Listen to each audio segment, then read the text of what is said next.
আজকে চলে এলাম তোমাদের কাছে আমার বান্ধবীর বিয়ের ফার্স্ট ব্লগ নিয়ে। আসলে এই দিনটার জন্য আমরা সেই ছোটোবেলা থেকে ওয়েট করেছিলাম যে বান্ধবীর বিয়ে খাবো, বান্ধবীর বিয়ে খাবো। আর ছোট্টবেলার বন্ধু বলতে বুঝতেই পারছো কতটা এক্সাইটেড ছিলাম আমরা।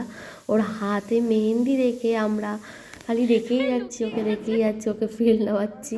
ওকে দেখতে এতটা সুন্দর লাগছিলো সেদিনকে বলার মতো না।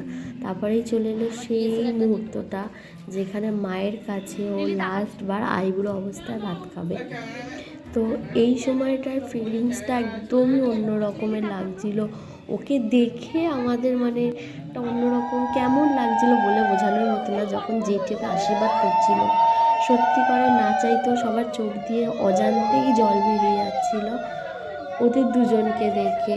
সত্যি কতটা কষ্ট হয় একটা মায়ের যখন তার মেয়েকে বিয়ে দিতে হয়, মানে অন্য সংসারে পাঠিয়ে দিতে হয়। বাট খুবই সুন্দর লাগছিলো দেখতে।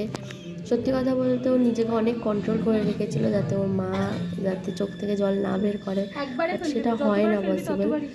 জেঠি খাইয়ে দিচ্ছিলো, আমরা সবাই দেখছিলাম, খুবই সুন্দর লাগছিল।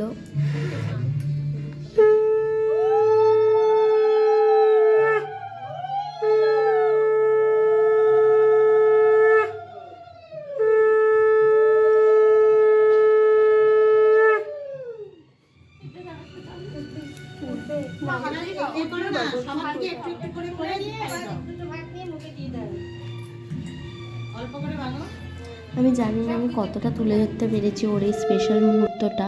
আমি যতটা পেরেছি ক্যাপচার করে রাখার চেষ্টা করেছি। এখানে ওকে জেঠি খাইয়ে দিচ্ছিল পুরো খাবারটাই, তো আমরা সেটাই দেখছিলাম আর ওর সাথে হাসাহাসি করছিলাম, কথা বলছিলাম।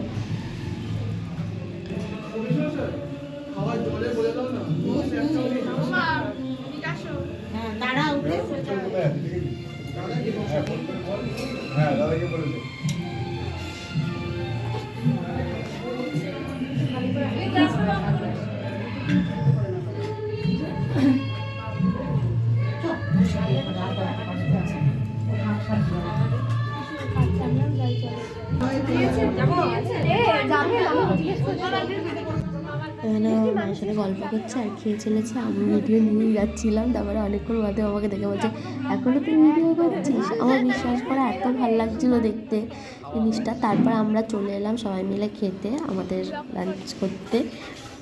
এখানে সব সুন্দরীদের দেখতে পাচ্ছ, এগুলো হচ্ছে আমার পাড়ার বৌদি কাম ফ্রেন্ড। তো নেক্সট আবার আমি একটা ভিডিও নিয়ে আসবো, ওর বিয়ের ভিডিও নিয়ে আসবো। আর এখানে হচ্ছে আমার সুন্দরী সেই বনু। ও খাবার রিভিউ দেবে না সেটা কি হতে পারে, আমার ভিডিও থাকবে আর ওর খাবার রিভিউ হবে না? তো দেখে নাও ও সীমা দিদি বিয়েতে খেতে এসে কি বলছে যে খুবই ভালো হয়েছে। তো দেখা হচ্ছে নতুন একটা ব্লগে, টাটা।